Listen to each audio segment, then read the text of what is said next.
Baik, bagi mengulas lebih lanjut mengenai kes denggi ini, di studio kami bawakan Timbalan Pengerusi Panel Penasihat Klinik Kesihatan Kuala Lumpur, Encik Zainuddin Amran di studio bersama kita ketika ini. Encik Zainuddin, kita lihat statistik kes denggi amat membimbangkan. Ya. Dan untuk mengatasinya, saya kira aspek kebersihan satu-satunya perkara yang perlu diutamakan di ketika ini. Encik Zainuddin melihat bagaimana kesungguhan masyarakat untuk membendung denggi daripada terus berleluasa. Ya, terima kasih Hazel. Kita membincangkan satu isu yang memang hangat diperkatakan sekarang ini, khususnya yang melibatkan kesihatan majoriti penduduk. Dan dalam konteks ini saya rasa kesedaran memang ada.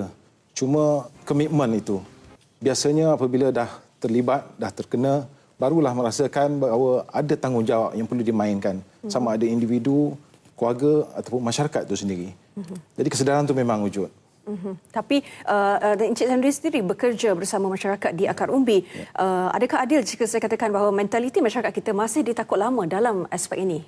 Ya, memang tidak dapat dinafikan. Ya, perkara ini berlaku kerana berlakunya urbanisasi seperti mana yang dinyatakan tadi statistik Negeri Selangor, termasuklah wilayah Persekutuan, di mana penghijrahan penduduk daripada luar bandar ke bandar menyebabkan keadaan menjadi lebih ramai, kepadatan penduduk lagi tinggi dan kebanyakannya pula menyedari akan hakikat dan kepentingan menjaga kesihatan. Tapi pada masa yang sama mereka mempunyai komitmen yang begitu banyak, bekerja, menjaga anak dan sebagainya sebagai kehidupan. Dan aspek inilah sekarang ini perlu ditekankan supaya tanggungjawab itu mesti dipikul bersama. Sebab nyamuk ni dia tidak mengenal siapa, bangsa, keturunan ataupun kaya ataupun miskin. Jadi mereka akan terjebak. Jadi sebab itulah kempen yang dimainkan oleh kementerian dan semua agensi yang ada di peringkat jabatan di negeri, khususnya di wilayah Persekutuan ini agak baik. Cuma penerimaan itu perlu kita pertingkatkan lagi. Dan ada pula pihak yang mengatakan tiada sempurna dilakukan di tempat mereka. Dan sebab itulah kes demam denggi ini meningkat di kawasan mereka. Sedangkan itu sebenarnya bukan penyebab utama. Penduduk sepatutnya membersihkan kawasan tempat tinggal mereka daripada terus menjadi tempat saya rasa pengalaman yang kita lalui di peringkat akar umbi, kebanyakan bila kena, separuh daripadanya menyalahkan pihak kerajaan kerana tidak melaksanakan fogging dan seumpamanya.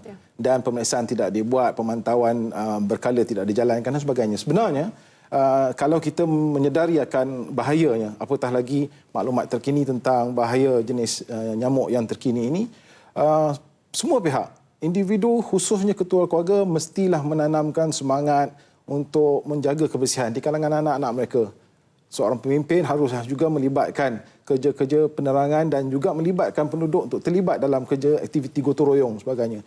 Seorang guru harus terlibat memberikan penerangan di peringkat sekolah. PIBG juga perlu memainkan pelibatan yang baik. Begitu juga pemimpin agama dan sebagainya. Jadi semua pihak sebenarnya perlu mengembelingkan tenaga bagi membolehkan gejala ini dapat dihindar.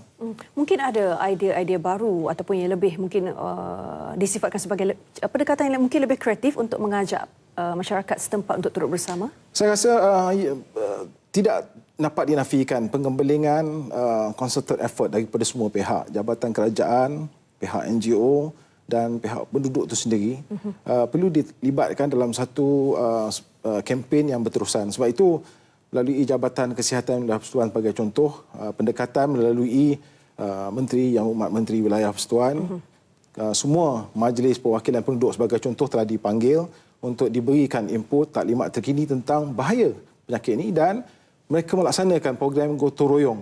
Gotong royong ini bukanlah kira perkara lama tetapi nak dihidupkan. Sebenarnya haruslah berterusan. Bukan sekadar ada wabak atau tidak.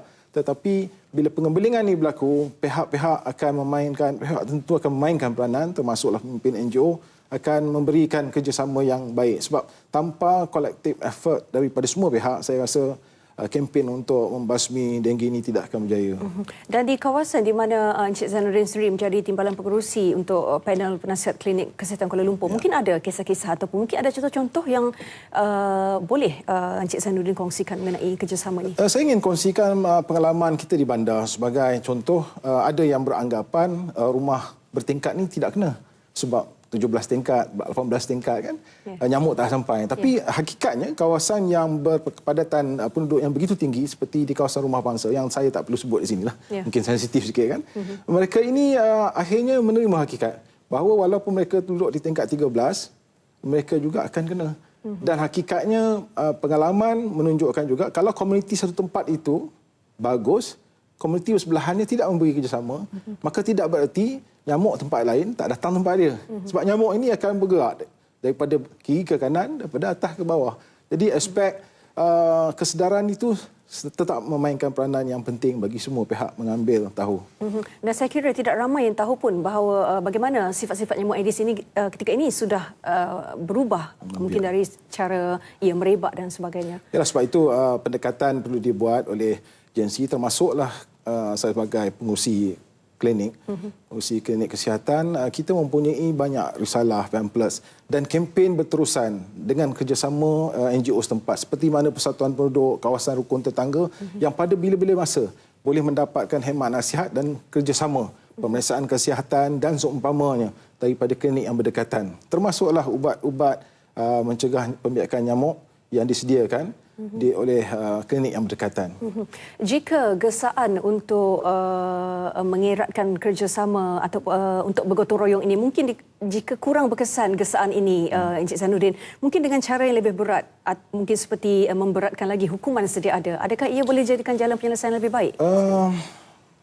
Ya dan tidak. Sebab bagi saya kalau langsung tidak ada penguatkuasaan, tidak dapatlah ia yang dilaksanakan. Contohnya atas 1975, paling tidak RM500 denda bagi mereka yang mengabaikan tanggungjawab untuk membersih atau menjaga kawasan masing-masing.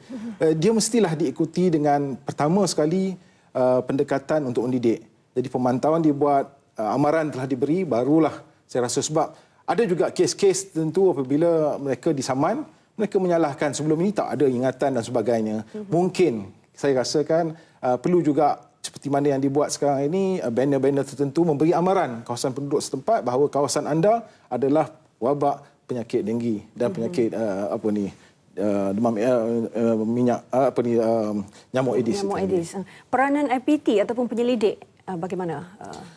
Peranannya seperti mana penemuan yang dinyatakan tadi, jenis nyamuk baru dan serangan yang ditumpukan kepada bahagian otak itu perlu didedahkan, termasuklah media cetak dan seumpamanya pada hari ini jemputan untuk memberikan komen dalam media TRTM ini sebagai satu contoh yang baik di mana masyarakat akan tahu lebih banyak dan maklumat ini perlu dipertingkatkan lagi melalui media sosial dan seumpamanya.